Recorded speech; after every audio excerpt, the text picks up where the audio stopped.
Te estamos informando que la inflación del mes de enero se desaceleró hasta llegar al 2.2% después de una pequeña alza que había definido los valores del mes de diciembre. Recordarás, 2.7%. Pero además hay datos interesantes para poner en perspectiva sobre qué pasó con el comportamiento de precios a lo largo del año. Registraron una suba del 84.5% de acuerdo con los datos del INDEC.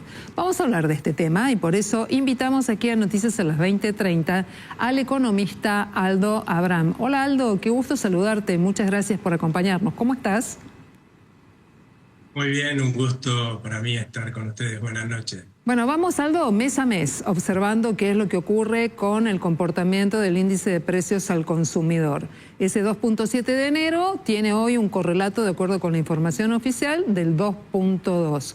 ¿Es para ilusionarse y pensar que va a continuar la caída de precios o pensás que algún factor técnico, económico, financiero o político puede incidir con algún rebote?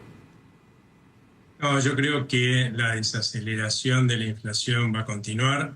Es obvio que no va a ser tan fuerte como la que vimos a principios del año pasado, donde veníamos de una inflación anual del 25% y se podía caer de apunte a muchos puntos porcentuales a partir que uno está en índices de 4, 3, 2, empieza la desaceleración va a ser más bien por décimas que por puntos porcentuales.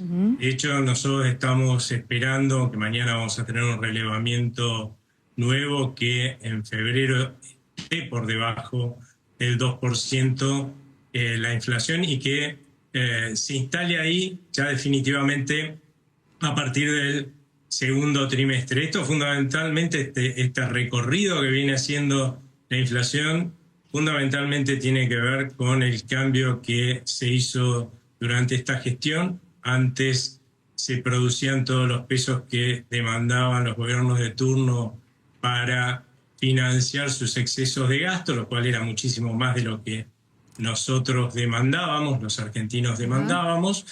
Por lo tanto, el valor de nuestra moneda se derrumbaba. A partir del inicio de esta gestión se dejó de financiar al gobierno desde el Banco Central y poco a poco ha venido ganando control del valor de nuestra moneda, lo cual le va permitiendo acercarse a este sueño que tenemos los argentinos, es de alguna vez llegar a tener un índice de inflación normal, o sea, de un dígito anual, ¿no? Que tienen los países vecinos, no hay que mirar muy lejos. Estaba pensando en el mes de marzo, donde hay tantos factores estacionales que juegan, por ejemplo, la vuelta al colegio, el rubro de educación, la indumentaria con el cambio de temporada, y te escuchaba muy atentamente para ver cómo se podía sostener también en marzo ese objetivo de bajar, aunque sea gradualmente, los valores del IPC. ¿Lo observás eso? Sí, por eso yo te decía que por ahí se va a estabilizar desde el segundo trimestre abajo del 2%, porque podría suceder que en el mes de marzo veamos una inflación de 2 o un poquitito más, pero tiene que ver más con factores estacionales que con una tendencia a la desaceleración de la inflación.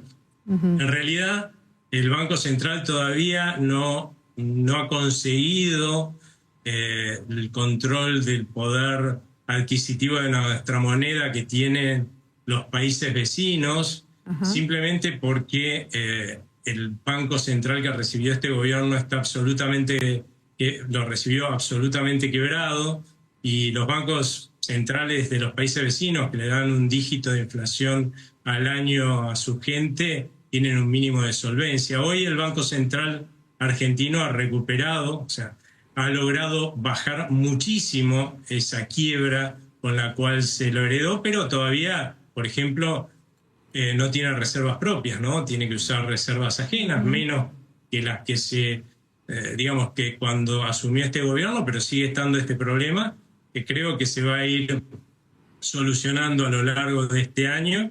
Y bueno, y a partir del año que viene seguro ya vamos a estar incluso por debajo de un 1% y quizás mensual, ¿no? Y quizás apuntándole a tener un dígito ya sea en el mismo 2026 o principios de 2027. Esa es la razón, Aldo, y le digo buenas noches, por supuesto, ¿es la razón por la cual es tan prudente el Banco Central en bajar las tasas de interés? Claramente, porque en la Argentina otra cosa que es estacional, como hablábamos hace un rato de los precios, estacionalidad quiere decir que hay comportamientos que se repiten, ¿sí?, en determinados momentos del año. Es que hacia finales de año, particularmente en el mes de diciembre, los argentinos tendemos a demandar muchos pesos, a atesorar muchos pesos, pues vienen las fiestas, después vienen las vacaciones. Y entonces el Banco Central, para que no haya problemas de escasez de pesos, lo que hace es emite pesos y se los da a la gente. La gente en realidad logra guardar pesos porque cobra el medio aguinaldo, pero eso se lo facilita. Pero después, claro, llegan las fiestas, llegan las vacaciones, se lo empieza a gastar y desde la segunda quincena de enero empieza a caer la demanda de pesos de la gente y sobre todo fuerte desde febrero y durante marzo.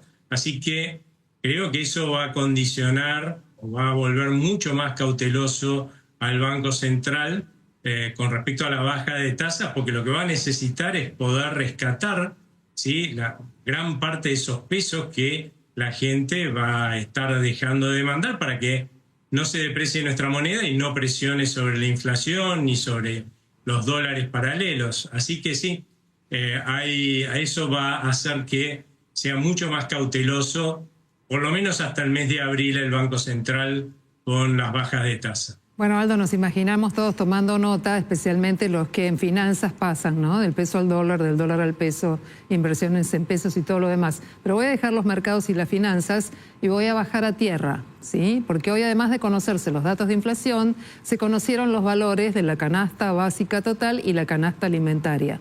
Pobreza e indigencia, ¿sí? Estamos hablando de algo más de 1.033.000 pesos para que una familia de 4 personas no sea considerada pobre en la Argentina y alrededor de 453.000 pesos para que una familia no sea considerada indigente. Pero frente a estos datos y este escenario, ¿qué va a ocurrir con el poder adquisitivo de los salarios, las negociaciones paritarias y su influencia en los datos de pobreza e indigencia? Yo creo que desde el segundo trimestre los datos están mostrando una recuperación del poder adquisitivo de la gente, ¿cierto? Desde el fondo de un pozo, ¿no? Porque hubo una recesión muy fuerte que empezó en el 2023 y que hizo que nuestros ingresos, sumado a una alta inflación, realmente cayeran muy bajos, y lo de todo el mundo. Los primeros que empezaron a recuperar poder adquisitivo fueron los sectores que estaban abajo de convenios colectivos de trabajo, porque les fue más fácil empezar a ganarle una inflación de 3, 4%, 5% de que a una de 15, 25, ¿no? Pero a partir de mediados de año que empezó el proceso de reactivación económica, se nota que cada vez más sectores están incorporándose a los que ganan el poder adquisitivo, y eso va a continuar porque la reactivación va a continuar. Las expectativas de crecimiento este año están por arriba del 5% y eso tiene que ayudar a que gane dinamismo la recuperación del poder adquisitivo de la gente, y más el hecho de estar bajando la inflación como se está bajando, ¿no? Es cierto, por otro lado, que alguien dirá, bueno, pero a mí no me tocó, puede ser. O yo hoy cubro 20 días del mes y antes lo cubría entero, antes de que empezara la recesión en 2023. Y bueno, tiene razón, porque cuando empieza una recesión y se acelera la inflación, no es que todo el poder adquisitivo de todos los argentinos empieza a caer al unísono, sino que incluso algunos suben, otros bajan, ¿sí?, hasta que al rato estamos todos perdiendo poder adquisitivo. Y con las recuperaciones pasa lo mismo. ¿Sí? Se van sumando cada vez más sectores, y también es cierto que tampoco cae en nuestro poder adquisitivo, supongamos, de 30 días que cubríamos del mes al 18 que por ahí estábamos cubriendo en el primer trimestre de este año, sino que se cae, bueno, primero 28, 27, 26, bueno, la recuperación es igual, del 18 pasaste al 20, 21, 22, y así uno va recuperando el poder adquisitivo porque lamentablemente la magia no existe, no hay saltos mágicos, ¿no? Muy bien, es el economista Aldo Abraham que una vez más nos acompaña aquí en Noticias a las 20:30, dejando su mirada sobre estos datos que hemos conocido hoy de inflación, pero también las canastas y el escenario que definen en el primer y segundo mes del año. Como siempre, es un gusto tenerte aquí, Aldo. Buenas noches y muchas gracias. Muchas gracias a ustedes, el gusto para mí. Hasta la próxima. Un tema